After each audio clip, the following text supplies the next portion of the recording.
Okay, so the title is The Past, the Future, and What is Real. Okay, and so the main questions we're going to ask are the following.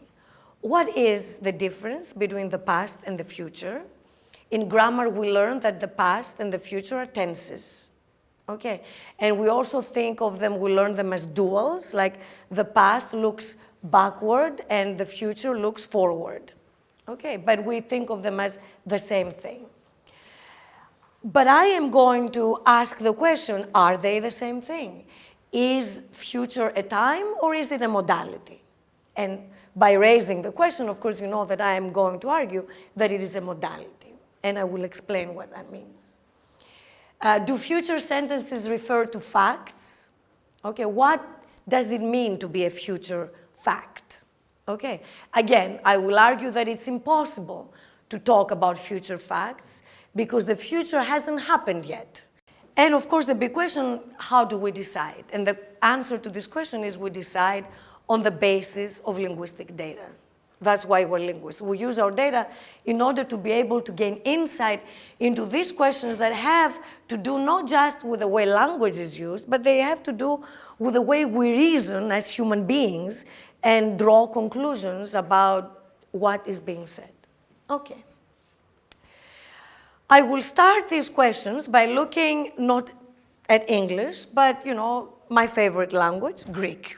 Okay, and I think some of what's going on in Greek can be observed in Hindi as well. I just don't know very much about Hindi, but I want you to use this as an opportunity to think about Hindi and see, how far Greek and Hindi can go together. So in Greek, we have these particles that I call non-vertical particles for reasons that will become clear. Non-vertical means that when we use them, what follows, the sentence that follows, is not taken to be true. So these particles are the na particle, which is the subjunctive. It's known as the subjunctive in the literature. And you can see that we can use this in main clauses. So na έρθει ο Giannis, that verbal form έρθει, I gloss it as PNP, which stands for perfective non-past. We'll come back to it. And then we have the optative particle, which is as. And we see that these particles are separate from the verbal complex. The verbal complex contains both aspect and tense, pretty much like Hindi, the way I understand it, or Sanskrit. This is a remnant in Greek from ancient Greek, to have both tense and aspect on the verbal form. Okay, so these particles, as you can see at the heading, they have future orientation. Okay, they are not future, so it's subjunctive and optative, but there is future orientation.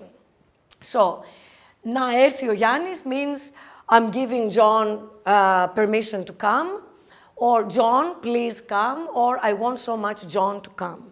So it's a kind of expectation, exhortation, desire-oriented particle. And then the optative is pretty much the same. Okay, it expresses the same kind of thing.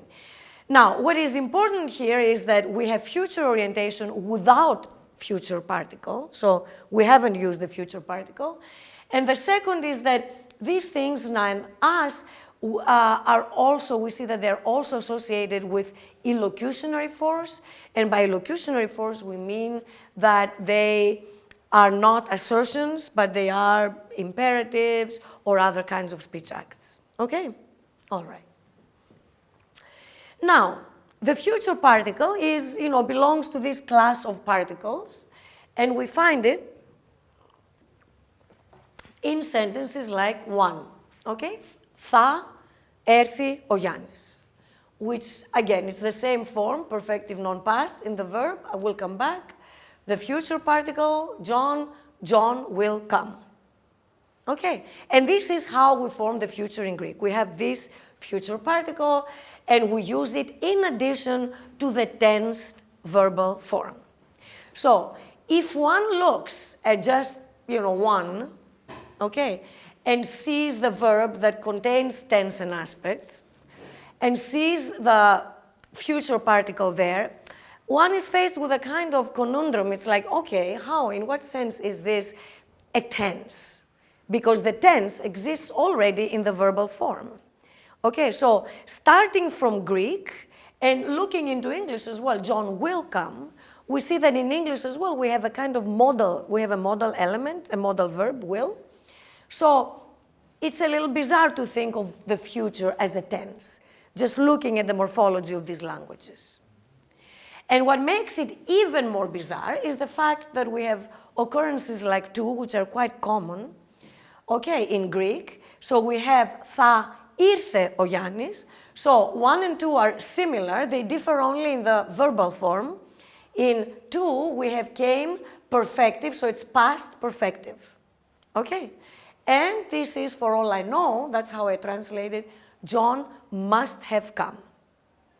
So this is θα, the future particle, plus a perfective past, and it gives us a purely epistemic modal reading about the past. It has nothing to do with the future. Okay? I put this for all I know so that you know that it's epistemic and it's not deontic. Okay, so it's really about what I know. So θα ήρθε ο Γιάννης is a perfectly well sentence to pronounce if someone asks you, you know, is John back? And you don't know for sure, but you have some idea that he probably did, so you say he must have come. Okay? Do you want to ask me questions as I speak? I didn't ask you how you want to do this. Yeah. I welcome questions if you have questions. Yeah. The must comes, like in English you have to use the modal must, but in Greek you don't, just using the future part. Just use, yeah, it creates that reading. Hindi does something similar, by the way. We'll come to that. Hindi, very nice. That's why I decided to do that, because I thought, you know, it's Greek, you know, Hindi from Sanskrit, there must be some similarity there. I knew about the tense and aspects, so I really think that, you know, that was a good topic to talk about. Okay, yes, so we just use the particle and the modality is brought about. And, you know, minimally the difference, then if we don't have the particle, we just have a simple past, so 2 and 3 are the same sentence, minus the θα, you just have the regular assertion, John came. Okay, so we have a past assertion that is true, just in case John came, and false otherwise, and then we have this future particle that is used with the past and has a purely epistemic reading, and one then wonders, why is this future? Like, where is the future in this? Notice that English does have these future uses with will, but not with past. That's why we can't produce it in this case. But there are famous examples in the literature, such as I hear a knock on the door, and I say, that will be the mailman. That will be the mailman. So that will be the mailman means, you know, that should be or must be the mailman. Or, you know, the French will be on holiday this week. Okay, so we have again this, they must be on holiday this week. So these are sentences that have been discussed. Will does have those readings, but not with past. So Greek also has them with present, but having them with past is kind of more impressive. Okay. So one general question now here before we go into the details of the analysis is, what do these particles have in common? So we now understand the contribution of the past, you know, along the lines of these other particles. And then we're going to look at the future by itself as well. Okay, syntactically they appear above the TP. And where TP is the tensed phrase, it's the sentence with tense, okay? And I'm going to say they all create non-vertical sentences, which are sentences that do not refer to actual facts, okay? The predictive reading is due to aspect, and I will come back to this. So the structure of the Greek sentence, just to summarize and have this scheme in our mind, is such that we have the tensed verb as the heart of the clause, and then on top of it we have all these little modalities. They are not verbs, they are particles. We can also have modal verbs as well. The modal verb must, for example, selects for a να clause. Πρέπει να, and then, you know, να φύγει, it's the same. We have he must go. Okay. So Greek then seems to have this position for the modality, and the modality takes the tense domain as its argument. So already we understand that, you know, the future, it makes more sense to treat the future as a modality, but I'm going to give you also semantic arguments for that. Some information, a little bit of some information about the Greek verb. As you can see, and I said this, but this is just to show you how pervasive this is. The Greek verb contains aspect and tense, and in both, you know, and two tense paradigms, what I call here the past and the non-past. So 1a, γράφ, is write. Γράφω is the imperfective stem. Okay.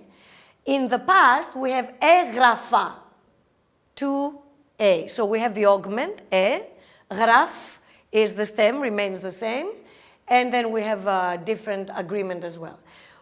What is important here is that the interpretation in the present and in the past is the one that we expect. Γράφω, I am writing right now, progressive, and I write generally, just like in Hindi. And έγραφα, I used to write and I was writing. Pretty much the same. In the perfective paradigm, we see the differences between fu and this s there. It's the addition of this s. It designates, in most cases, the perfective aspect. So we have γράψω, έγραψα. Έγραψα is the regular form that is also known as the aorist. I wrote. It's the simple past. It's the one that we saw combined with the future. Γράψω, you see a star in front of it. It's a form not used in isolation. It's ungrammatical. It's perfective non-past. But it's used in combination with the future. Let me remind you of an example. Θα έρθει, it doesn't have a sigmic form, έρθει, but that's the perfective non-past that creates the predictive reading. Okay? All right. Now, having dealt with these preliminaries, we're going to start thinking about what the future means, okay, and what the future is. And then I have some slides about how the composition, the syntax semantics works. We may not have time to go through that, but if we do, I'll be happy to guide you through the process. But let's think about the semantics first, okay? So, what it means to refer to a future fact, okay? We start with this basic notion that I've been working on for, you know, basically 2 decades now, the concept of veridicality. And veridicality is about how people understand the truth of sentences and about how truth is assigned to sentences. Okay, so when we have, for example, a sentence like one, the earth is round, which is a general truth or something that has been proven to be true, okay, we say that this sentence is veridical, and we also say that it refers to a fact. Okay, so if you're veridical, you're true, and it is a fact that in the world that you're true. Okay, so it's unquestionable that the earth is round. Now, if you look at 2, I want Greece to become the largest economy in the Eurozone, okay, which I may want, okay, but the proposition Greece becomes the largest economy in the Eurozone, okay, is not true if it is embedded under the complement of want. Okay, no matter how strong I want it and desire it, there are powers and forces beyond me that I cannot control, and you know, it may turn out to be true, it may be so in a few years, but it may also turn out not to be true. So this is desire, then we say, is non-veridical. And non-veridical means that there is uncertainty about whether the sentence, Greece becomes the largest economy in the Eurozone, whether this sentence will or will not be true. Okay, so non-veridicality is this situation of uncertainty, and sentences like, I want Greece to become the largest economy in the Eurozone, we say that, you know, this sentence does not refer to a fact. The complement of desire is not a fact. Although often in politics especially, the complements of desires are projected as facts. It's a very common rhetorical strategy. It's also known as voluntarism. It's part of, you project what you want, and then you take that to be true. But, what I want us to see here is that we must be careful and that the two are not the same. So verticality is a useful notion to be able to distinguish these things.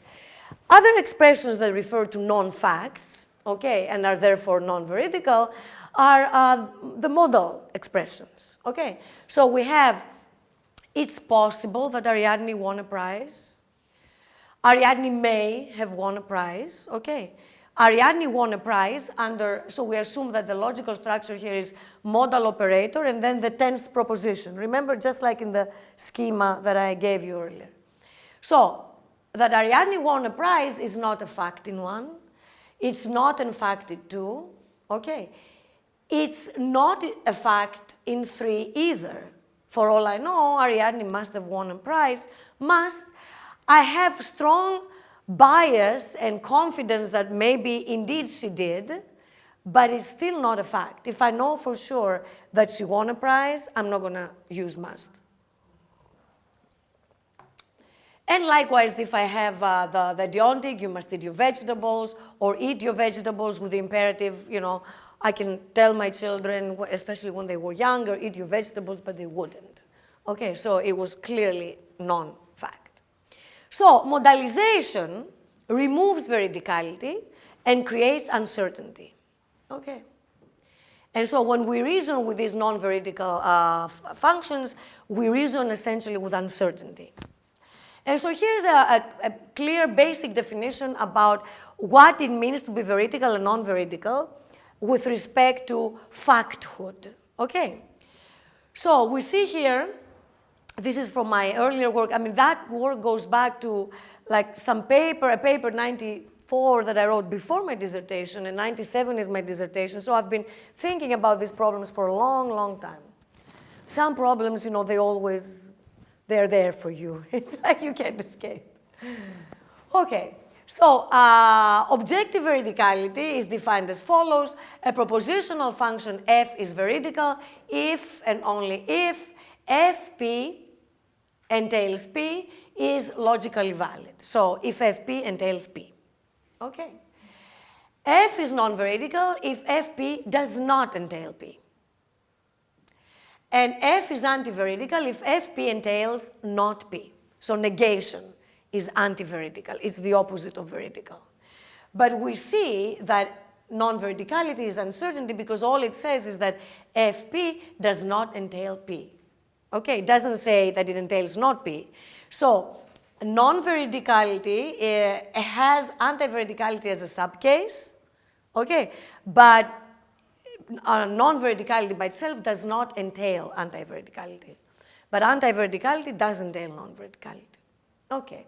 So objective veridicality then is about whether a sentence is true or not in the actual world, and it will be true or not if it has a function, okay, that makes it true.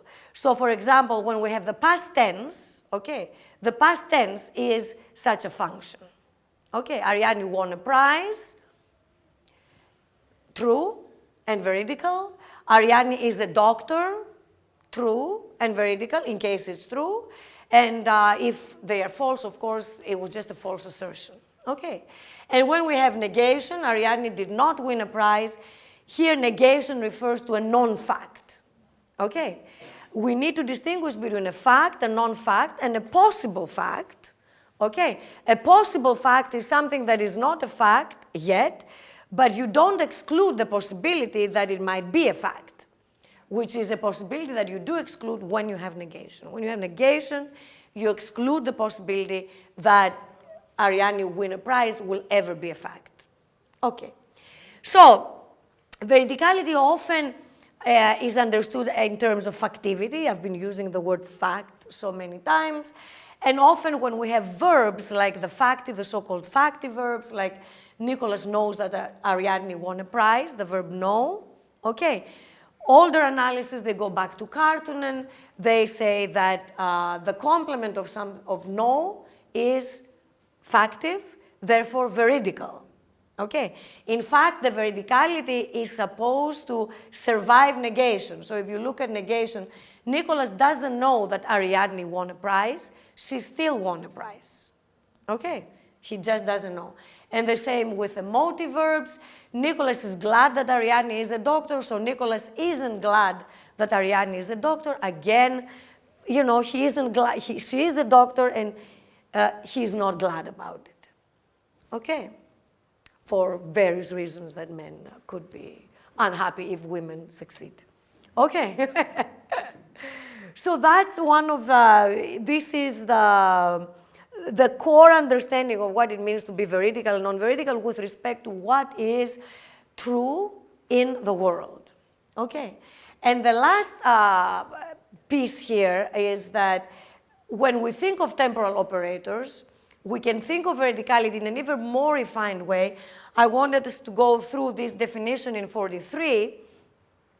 Let f be a temporal function. So this is just for past, for example. Okay. T, an instant or an interval. F is veridical if fp at a time t entails that p is true at a contextually given time t prime prior or equal to t. Okay? Otherwise, f is non-veridical. So, from that definition, past is veridical because past p at tu, where tu is the time of utterance, okay, entails that p was true at a time prior to tu. Okay? And the present is veridical, okay, because present p at tu entails that p is true at tu. Okay, and the requirement is equal, is prior or equal to tu. Okay, so then when we have a past or a present, you know, we say that the sentences are facts because past and present are veridical operators. They are veridical objectively, and when we add them to the sentence, okay, veridicality is preserved. That's the idea here. Now, that's the objective veridicality. Is it clear as a notion? Okay.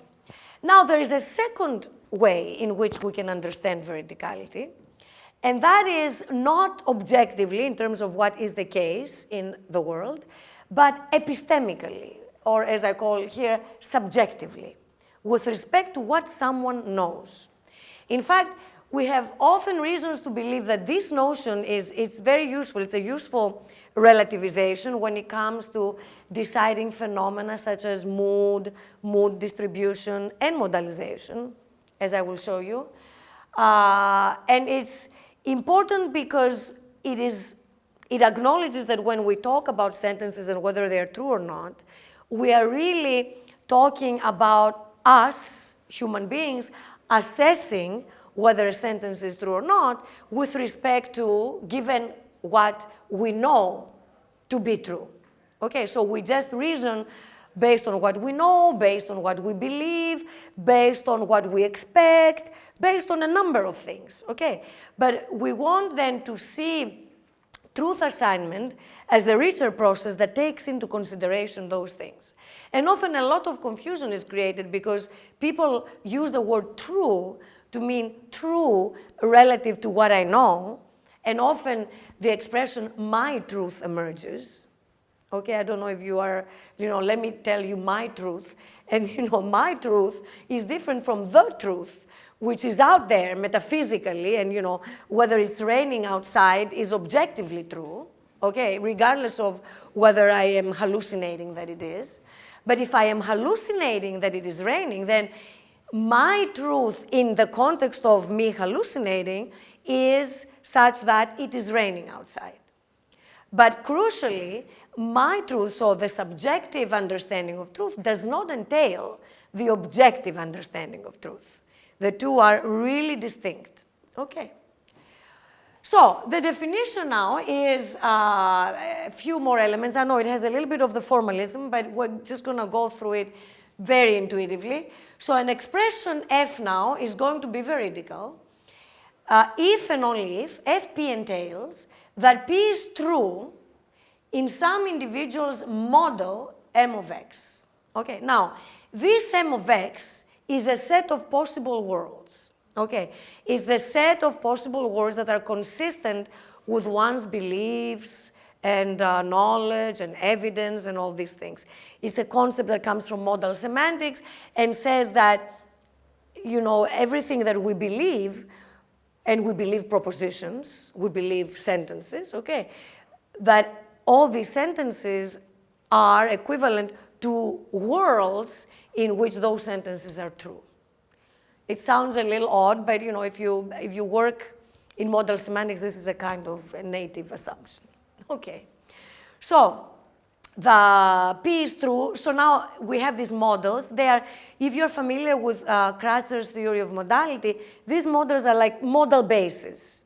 Okay, so now we have every sentence will have to be evaluated with respect to this model M, which is the model, which is a worldview. You can think of it as someone's private space of knowledge. Okay, the set of worlds that corresponds to what I know. And for each individual, this is distinct. What I know is different from what Tista does and from what Aditi does and from what Shruti does. There's common ground, and there are things that we all know. There is also common knowledge, okay? But we don't know, you know, we know what we know, but we don't know what other people know. And we can guess to a certain extent, but there's always room for uncertainty. So it's important then to understand that often when we say veridical, we mean that it's not true given what I know. Okay, and so we have these models, and the requirement for veridicality is that all worlds in those models are P worlds, are worlds where P is true. Okay, if this is not the case, F is non-veridical. And F is anti-veridical if P and the model here do not intersect at all. Okay, I'll show you a picture just to make this clear. Okay, so veridicality is when A is included in B. Okay, every world in A is a B world. Okay, but non-veridicality is when A and B just intersect. So A, if you view A as your M, okay, and B as your proposition, we see that there is intersection and there is a portion of your A that is not B. Okay, and so if you just now forget about the rest of B, you view A as a set partitioned into A's and B's. Okay, whereas A here is not partitioned, it's all B. Okay. So now we can define non-veridicality with respect to, now we can define the past subjectively this way, and we can say that a proposition P is true in an epistemic space. Now I designate as ME of X. If ME of X, okay, is a subset of P. So all worlds in ME of X are going to be P worlds. And that spells out the condition that you see afterwards. So, ο Γιάννης έφυγε, so John left, that's the sentence. Now that sentence is past John left, okay? Is going to be true if and only if all worlds that belong to this, M speaker and whatever I know are worlds that are also worlds in which John left. Okay? So, unembedded, unmodalized, past assertions are subjectively veridical too. And when that's the case, we say they express full commitment of the speaker. That's also another useful notion. Full commitment. When I say John left, I'm fully committed. Fully committed to the proposition means everything that I know necessitates that John left. Okay? And that I can't think otherwise. So I cannot, for example, say John left, but I'm not sure. That's like self-contradictory. Or John left, but I don't believe it. It's like, okay, you just told us that John left. So the past then is a kind of a rigid category, at least the simple past. There is a question about more remote pasts. And I think that question is really interesting if one looks at various narratives that talk about, legends and back then, or forms of the past that are twice marked, like pluperfects, double pasts, or certain pasts that become subjunctives. Those pasts, refer to remote events, and sometimes the remote events are not remembered. And if they're not remembered, then we don't have this subjective commitment to them that we want. So is there an element of evidentiality? Absolutely, absolutely. There is an element, very, very good point, yes. There is definitely an element of evidentiality, and I think that many evidentials can be analyzed this way. And I'll come back to the evidentiality. I have a couple of slides. Okay, so let's move a little bit faster. So unmodalized sentences express, full commitment. Okay, this is just what I told you. Ariadne is sick, or Ariadne was sick, but I'm not entirely sure. That's weird. Okay, and it's weird because all words in my M of I are words where, P is true. I know that Ariadne is sick. And this follows clearly also from Grice's maxim of quality, be truthful. This all, of course, is predicated on the premise that we don't want to deceive, that this is really, truthful and cooperative interaction. Okay. Now, when we use a non-vertical marker, we weaken this epistemic commitment. Okay, and in fact, when we use the marker, the epistemic marker, we use it as a signal to show that I don't have knowledge of P. Okay, so when I have must, Ariadne must be a doctor, this is a signal, notice that I can say, but I'm not entirely sure. Not a problem here. It's not a contradiction. So I have a high confidence that it's true, but my modal base is partitioned. It's not. I allow some words in it where Ariadne may not be a doctor. Okay, these are probably words that I don't have a lot of information about, or I may have conflicting information about. The same thing with may, of course, and with possibility models. And likewise, as I say here, for other markers of evidentiality, subjunctive, etc. Now, modal verbs then, and every other expression that expresses this reduced epistemic commitment is subjectively non-vertical. And in more recent work, Alda and I posited this as the non-verticality axiom for modals that is a presupposition. It says that modal P will be defined with respect to a modal base M and an individual I, if and only if M is non-veridical, which means non-homogeneous. Okay, it's a non-homogeneous space. Okay. Now, the question is, why am I telling you all this? I'm going to skip that and go to the semantics of must. It will become clear why I'm telling you all this. I'm telling you all this because I'm going to argue that the future is like must. Okay. So we look now at the truth conditions for must be, and all you need to see now is we have these parameters, M, I, S, is the secondary ordering source. It's a stereotypicality ordering source that says, so when I have a sentence like Ariadne must be a doctor, and I do like Kratcher's semantics for models, which I suppose you're more or less familiar with. Okay, somewhat. Okay, I'll just make it clear. So when I say Ariadne must be a doctor, I reason with, a number of facts that I know. So I know that Ariadne talks a lot about, sicknesses, and she talks knowledgeably about that. I also maybe saw on her desk some medical journals. I also know that, my friend consulted Mary for her, Ariadne, for her mother, and Ariadne gave her some good advice, and my friend's mother became better. So I have a number of facts that support the proposition that Ariadne is a doctor. And, I have reasons to believe my friend who told me the story. I have reasons to believe my own eyes when I see the medical things. And so this is information that I have which is reliable and trustworthy. Okay. At the same time, I haven't seen, Ariadne's diploma. She never talked to me about having been in medical school. Okay, so there are some worlds where I don't have reliable information okay, that she is a doctor. I don't have information that she's not. It's just that, I allow in my epistemic space some uncertainty because I haven't seen all the facts. Okay, so that's what must is. It doesn't, although it's very strong, it makes you support, it's stronger than Ariadne may be a doctor, which is very weak, okay? I can say that even if I know very little about Ariadne, okay? In the case of must, I know enough to be confident that she's a doctor, but I don't know everything. So I am unclear about some portion of the epistemic space.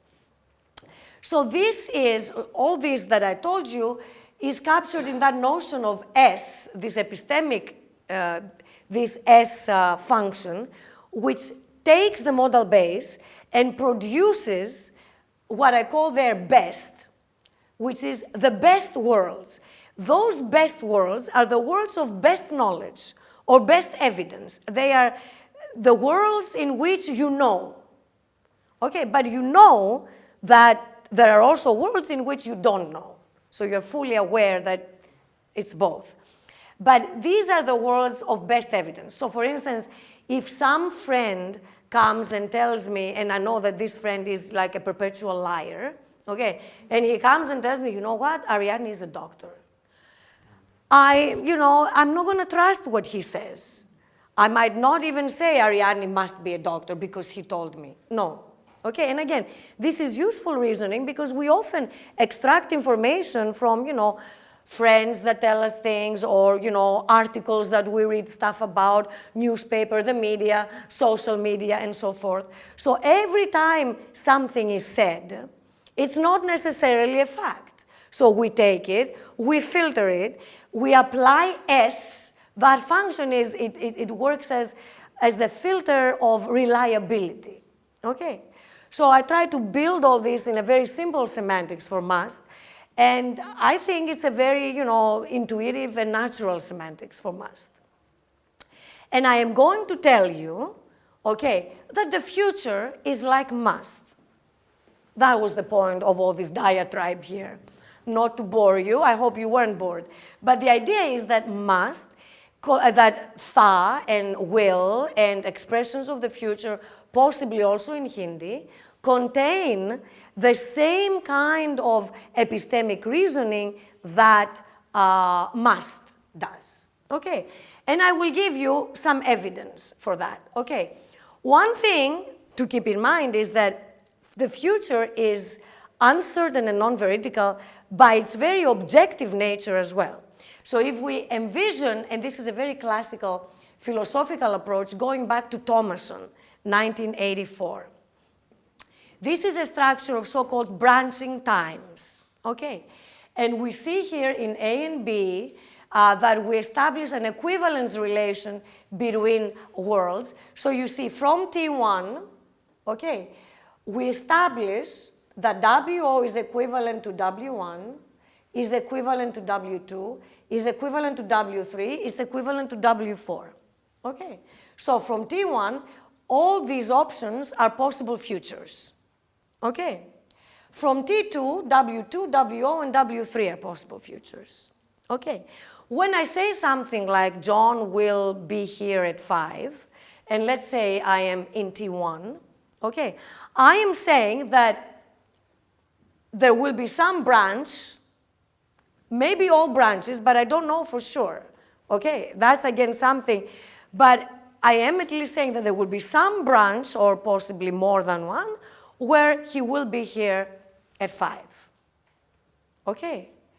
Notice that we cannot say that all branches are such, that he will be here at 5, because we can still say, he said that he will be here at 5, but I'm not sure he will make it. So it's not a contradiction, okay? And clearly, so if we think that time, passes, so T1 is our TU, it's like the moment of utterance. Everything before it is past. This is the veridical space, and you see that it's linear. There are not, there's only one variant of the past unless you're in a science fiction context, and then, a lot of crazy stuff happens. But in the actual world, there's one version, so that's the veridical space, things are mapped onto time. And then metaphysically, we call them metaphysical in the sense of they are real. Okay, well, they are about the real world. I don't know that they are real. In fact, the metaphysical approach has been criticized intensively. But it was an influential approach, and I wanted you to see it. And even in this picture, we get this uncertainty, because we just don't know which branch is going to be. If WO is the real world, it may be a world in which he comes at 5, but it may not be. Okay, so we just don't know. He may get stuck in traffic. Right, he may be stuck in traffic, he may have had an accident, he may have misunderstood the time, a lot of things, yeah. So these are all things that need to be taken into consideration when we think about the future. So, and at the same time, we don't know if at the present time N will be true, okay? So think a little bit. I want to show you this picture. I hope I took it from a video, and you see here, this is in a language called Aymara. It's a Native American language. And there was this weird thing that I read about. The people, so in our culture, when we talk about the future, we usually signal forward, right? We say tomorrow, or in 2 months, next year. We don't say next year. It's really odd. Mm-hmm. It came, right. In the context of sign, exactly the same. So we usually do it this way. Now, these Amara people do it exactly the way that we can't do it. So the past is in the front, and the future is in the back. It's very cool. And I thought, like, that's odd, if from the perspective of linear procession of time, if we think that, front means forward. But if you think of future epistemically, okay, and if you think of the future as something unknown, you just don't know the future. It hasn't happened yet. If it hasn't happened yet, it can't be known. The only things that can be known are things that have happened or are happening. It's really, nothing else can be known. Okay, it can be expected, future things can be imagined, but they can't be known. Okay, so these guys then mark, the front as the unknown, and the front as the known, the past. I know it, I see it, it's in front of me, and the back is the unknown. I don't know it, I have my back on it, I can't see it. So from this perspective then, Amara makes, complete sense. They conceptualize, one of course needs to see additional properties, but they conceptualize the future with the back, like unknown. We don't know the future. So very different concept of time, but certainly proves that, that the future is a category that involves, what one can see. What one can see is typically evidence for knowledge. When we see something, our senses are the primary source of evidence for what to believe. Okay, and so clearly here what I see is the past, and maybe seeing and remembering are the same. Okay, so given this then, it makes sense to think of the past, of the future as something epistemic. I gave you, so these are more examples like the ones that I gave you at the beginning. Η Αριάδνη θα τρώει τώρα, Ariadne must be eating now. Ariadne θα μίλησε χτες, Ariadne must have spoken yesterday. Η Ariadne θα κοιμάται τώρα, purely epistemic, no future reading. Okay. They're epistemically weaker than the unmodalized assertion. This should be clear by now. This is the predictive future, which is a distinctive reading, and we still need to derive. Okay. Now, why is tha a modal verb, and why is it like must? Okay. Some evidence is given by the purely epistemic readings. Some more is given also by these high likelihood necessity adverbs. So we see that it co-occurs with mallon, which means probably. And in English as well, we can say Ariadne must probably be a doctor. we cannot say Ariadne must possibly be a doctor. And likewise, you know, possibly Ariadne is a doctor is the only thing we can say, but we cannot say possibly Ariadne will be a doctor. So ίσως, which is possibly, and θα do not combine. Also in Italian. Also in Italian, yes. So this is from the work that Alda and I are doing. So Italian behaves Italian future, which is a tense in the verb, behaves exactly the same way as Greek. Yeah, exactly the same. Again, we have other adverbs like definitely, certainly, and again we have θα. And the modal verb πρέπει behaves the same way. So the children must probably be at home. Again, πρέπει μάλλον or must definitely be at home, πρέπει σίγουρα. And sometimes you have θα and πρέπει and the adverb. You have all three. And then we talk about modal concord. It's too much modality. Okay. And this is the example again showing that ίσως, and this example actually shows that the subjunctive combines with ίσως and not with μάλλον. So it combines with the possibility model and seems to behave like a possibility model itself, the subjunctive. And I have argued that it is indeed a possibility model. Now let's go to the evidential component that Tista talked about. Let's think about this a little bit more. So imagine a context in which it is raining, okay? And I can see through the window that it is raining. It goes back to see. If I can see through the window that it is raining, I cannot say it must be raining. It's odd because I know that it is raining. And so if I know, I can't use must. I say something much weaker, okay? So when I have direct evidence through my eyes, I know, and I can't use must. This was interpreted by Kartunen to be about indirect evidence. So Kartunen said that a verb like must then and evidentials that are like that require indirect evidence. But I want to show you that it's not about indirect evidence. It's really about the type of knowledge that you get depending on the channel, the sensory channel. So when you actually hear instead of seeing, so you hear something that sounds like rain, you can say, oh, it must be raining, okay?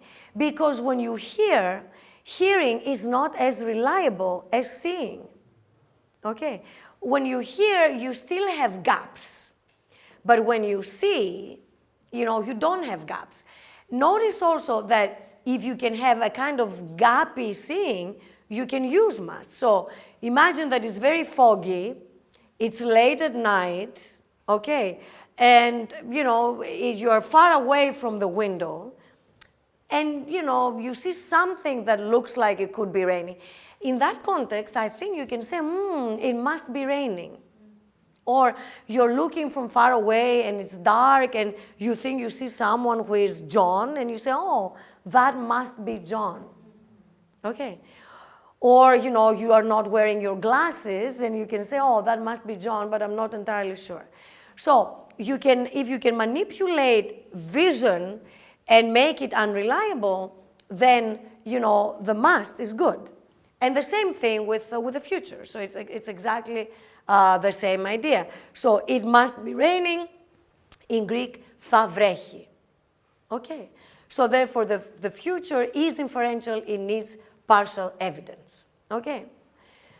In addition, the future, as I remember that I showed you the branching time, the future doesn't seem to, sometimes it doesn't seem to connect to the world at all.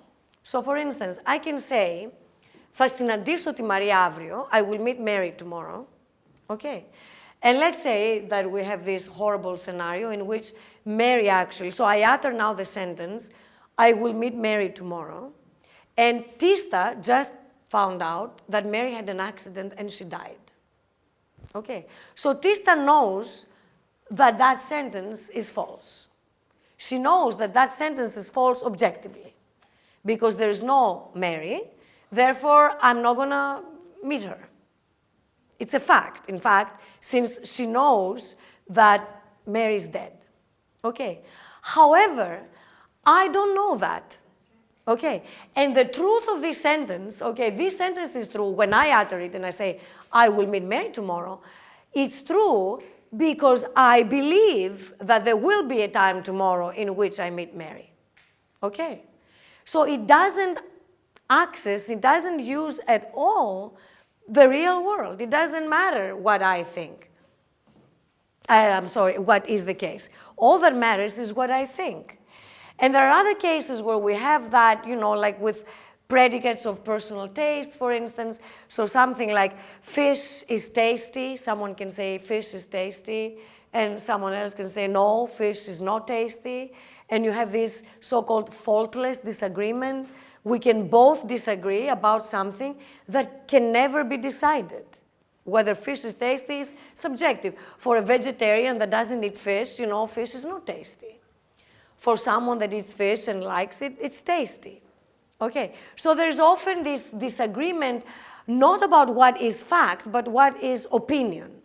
In the case of the future, given the scenario that I sketched, there may be a fact of the matter, actually, since Tista just found out that Mary died.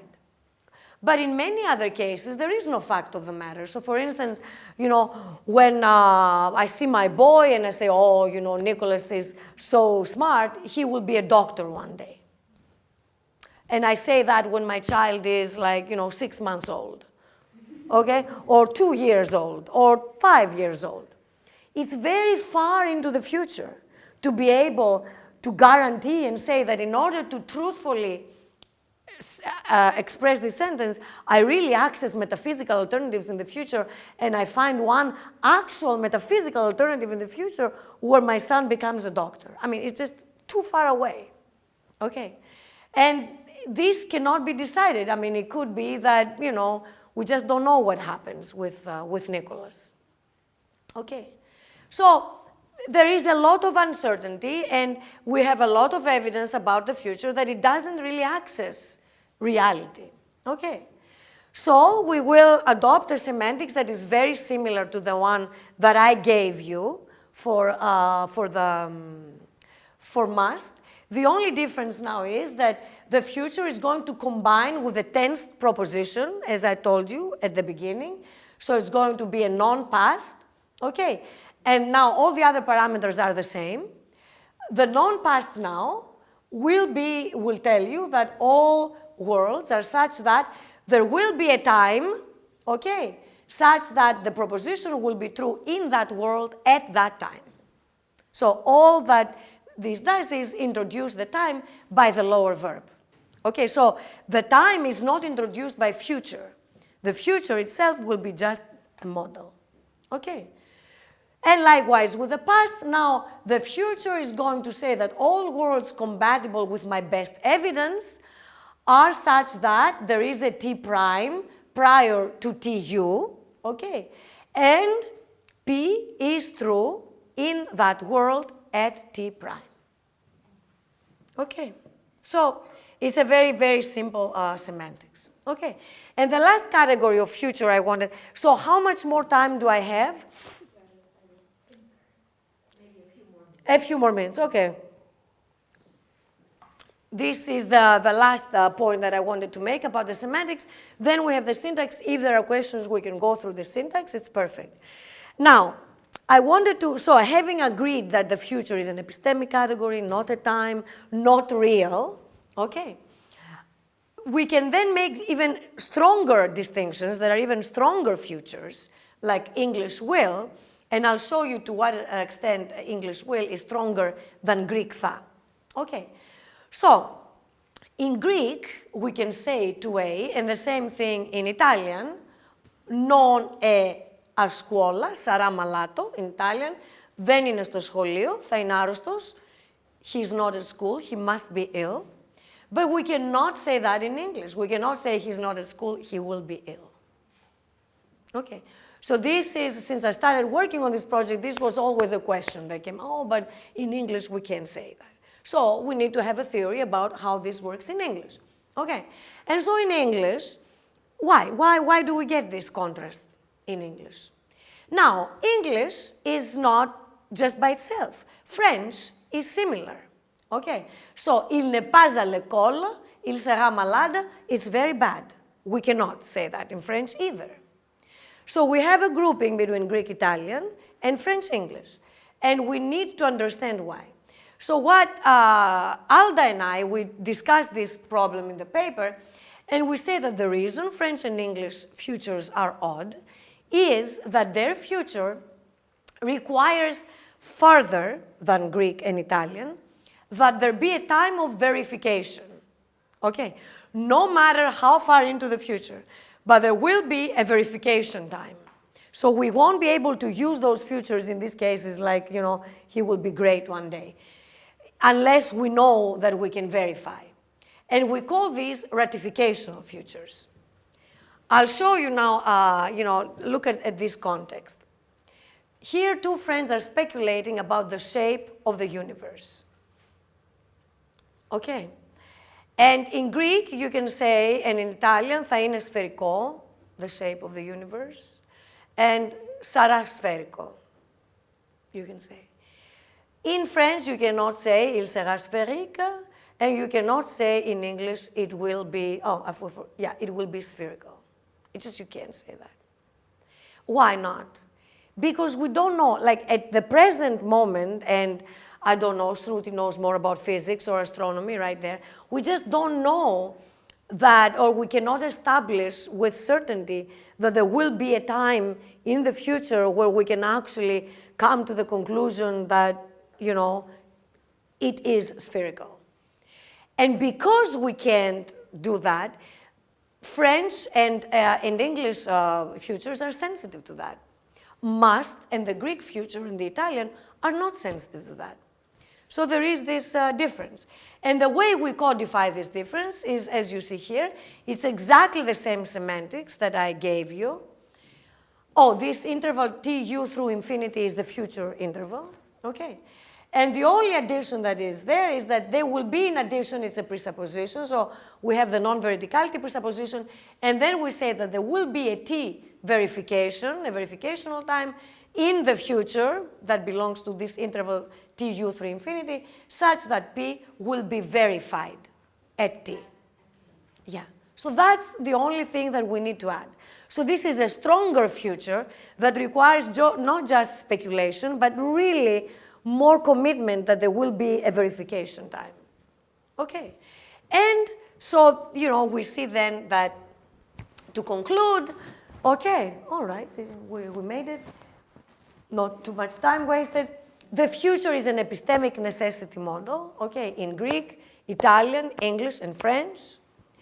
Future expressions rely on information, knowledge available at present, okay, and are non-veridical, just like all epistemic models. Being non-veridical, future expressions always convey uncertainty, okay, although they're also biased towards P. I mentioned this concept of bias. There's more discussion in the paper. Bias says that, you know, that the best worlds, the evidence suggests that P is true. But still, you know, they therefore refer to facts, the future sentences, that are not real yet and might, in fact, not ever be. Okay, so with this, I will conclude. And ευχαριστώ, thank you.